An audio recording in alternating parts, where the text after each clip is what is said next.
తిరుమల వెంకటేశ్వర స్వామి వారిని రాష్ట్ర ఎక్సైజ్ శాఖ మంత్రి కొల్లు రవీంద్ర దర్శించుకున్నారు. సోమవారం ఉదయం వీఐపీ విరామ సమయంలో కుటుంబ సమేతంగా స్వామివారిని దర్శించుకొని మొక్కులు చెల్లించుకున్నారు. దర్శనానంతరం ఆలయ రంగనాయకుల మండపంలో వేద పండితులు వేదాశీర్వచనం అందించగా ఆలయ అధికారులు పట్టు వస్త్రంతో సత్కరించి తీర్థ ప్రసాదాలను అందజేశారు.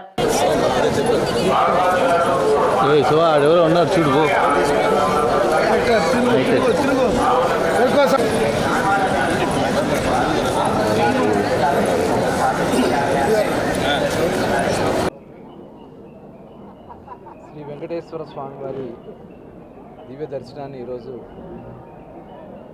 దర్శించుకోవడం జరిగింది. తప్పకుండా స్వామివారి ఆశీర్వచనాలతో గౌరవ ముఖ్యమంత్రి వర్యులు చంద్రబాబు నాయుడు గారు, పవన్ కళ్యాణ్ గారు మరి ఈరోజు సంవత్సరం కాలం పూర్తవుతోంది.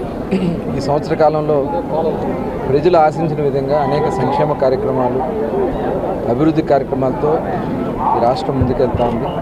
ముఖ్యంగా పేదరికం లేని సమాజ నిర్మాణం కోసం ఇవాళ గౌరవ ముఖ్యమంత్రి గారు తీసుకున్నటువంటి నిర్ణయాల్లో P4 కార్యక్రమం కానీ, స్వర్ణాంధ్ర ప్రోగ్రాం కానీ, మరి మొన్న యోగా డే కూడా ప్రధానమంత్రి గారు రావడం, ప్రపంచ రికార్డు దాదాపు 3,10,000 మంది దగ్గర ఈ యోగాలో పాల్గొనడం నిజంగా సులువైన. మరి ఒకసారి ఆ స్వామివారి ఆశీర్వచనాలతో అనుకున్న కార్యాలన్నీ కూడా జరగాలని, అందరూ కూడా సుఖ సంతోషాలతో ఉండాలని మరొకసారి స్వామివారిని కోరుకోవడం జరిగింది. మరొకసారి అందరికీ కూడా శుభాకాంక్షలు.